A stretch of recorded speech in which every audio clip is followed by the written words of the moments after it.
কখনো কখনো কোনো সংস্থার ওই উচ্চ পদস্থ আধিকারিকদের থাকা আর না থাকার ওপর সেই সংস্থার উন্নতি আর অবনতি যে নির্ভর করে সেটা আরো একবার প্রমাণিত হলো বা তার জ্বলন্ত উদাহরণ মানুষের সামনে উঠে এলো।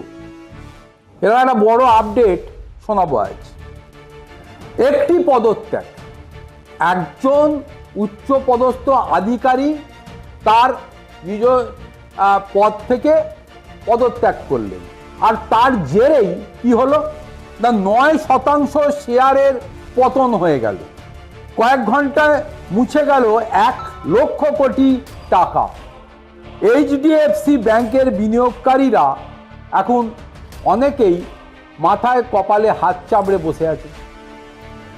বিষয়টা হলো, ভারতের বৃহত্তম বেসরকারি এই ব্যাংকের এক কর্মকর্তার পদত্যাগের জেরে শেয়ার বাজারে ব্যাপক ধস নেমেছে, যার ফলে কয়েক ঘন্টার মধ্যেই বিনিয়োগকারীদের 1 লক্ষ কোটি টাকারও বেশি সম্পদ ক্ষতির সম্মুখীন হয়েছে বা মুছে গেছে।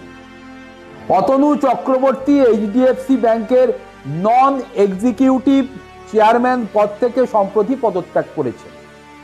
ব্যাংকের কিছু কার্যকলাপের সঙ্গে নাকি তার ব্যক্তিগত মূল্যবোধের দ্বন্দ্ব তৈরি হয়েছিল।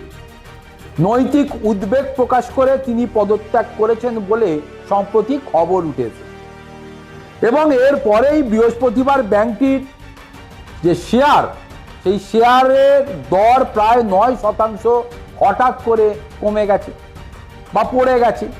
এইচডিএফসি বুধবার সরকারিভাবে গভীর রাতে তার পদত্যাগের কথা প্রকাশ করার পরই অতনুবাবু লিখেছেন যে গত 2 বছর কিছু ঘটনা তার ব্যক্তিগত নৈতিকতার সঙ্গে সামঞ্জস্যপূর্ণ ছিল না, এবং তিনি তার পদত্যাগের অন্য কোনো গুরুত্বপূর্ণ কারণ জানাননি। তিনি ওই তার ব্যক্তিগত ভাবনা চিন্তার সঙ্গে ব্যাংকের যে পলিসি তার সঙ্গে খাপ খাচ্ছিল না, সেটাকেই তিনি শীর্ষে নিয়ে এসছেন। এবং তিনি এনডিটিভি প্রফিট নামক একটি মানে সংস্থাকে তার যে সাক্ষাৎকার তাকে সেখানে বলেছেন, আমি ব্যাংকের কোনো অন্যায়ের কথা বলছি না, আমার আদর্শ প্রতিষ্ঠানের আদর্শের সঙ্গে খাপ খাইনি। অর্থাৎ আদর্শগত মানে বিতর্কর মধ্যে তিনি যে পড়েছেন এটা তিনি স্পষ্ট করেছেন। এই খবর বাজার ভালো চোখে যে নেয়নি তারই প্রমাণ হিসাবে বৃহস্পতিবার শেয়ার 8.66% কমে 770 টাকায় নেমে যায়, যা 52 সপ্তাহে সব থেকে বা সর্বনিম্ন হিসাবে উঠে আসে। মার্কিন যুক্তরাষ্ট্রের তালিকাভুক্ত এডিআর এর দাম রাতারাতি 7%-এর বেশি কমে গেছে, এবং এবছর এই স্টকটির দাম 15% কমেছে। এইচডিএফসি প্রাক্তন সিইও কে মিস্ত্রি আরবিআই এর অনুমোদন নিয়ে 3 মাসের জন্য অন্তর্বর্তীকালীন চেয়ারম্যান হিসাবে দায়িত্ব গ্রহণ করেছেন। ডেপুটি এমডি কাইজার ভালুচা অতিরিক্ত দায়িত্ব গ্রহণ করবেন বলে জানা গিয়েছে। তিনি অভ্যন্তরীণ সংঘাতের জল্পনা উড়িয়ে দিয়েছেন। কে কি বলেন, অতনু এবং বোর্ডের মধ্যে কোনো বড় ধরনের মতপার্থক্য ছিল না। তিনি আরও যোগ করেন যে নৈতিক উদ্বেগের কারণ পরিচালকদের জানানো হয়নি। ফলে না মিসআন্ডারস্ট্যান্ডিং সেখানে রয়ে গেছিল। বিশ্লেষকদের ধারণা এই দরপতন হয়তো মাত্রাতিরিক্ত হয়েছে, যেটা নাকি আশা করা যায়নি বা বিগত দিনে এর নজির নেই।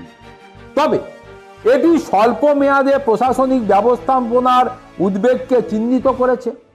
মাকোয়ারি বলেছেন যে যদিও সম্পদের ওপর ভালো মুনাফা সহ মৌলিক বিষয়গুলি শক্তিশালী রয়েছে এবং বোর্ড আরও স্পষ্ট নির্দেশ না দেওয়া পর্যন্ত বিনিয়োগকারীদের ওপর চাপ থাকবে। ব্রোকারেজ সংস্থা আরও সতর্ক করেছে যে সিইও শশীধর জগদীশপনের পুনর্নিয়োগকে ঘিরে অনিশ্চয়তা ব্যাংকের শেয়ারের ওপর আরও চাপ সৃষ্টি করতে পারে।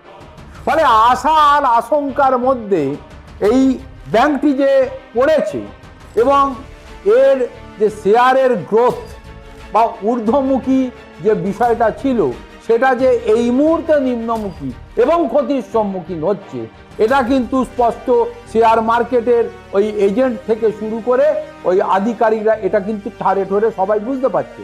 তাই হারে হারে টের পাওয়ার মধ্যে যদি অতি দ্রুত এই ব্যবস্থাটাকে তারা ঠিকঠাক না করতে পারে বা একটা স্টেবিলাইজ জায়গা বা স্টেবল জায়গা তৈরি করতে না পারে, তাহলে আখেরে এই মার্কেটে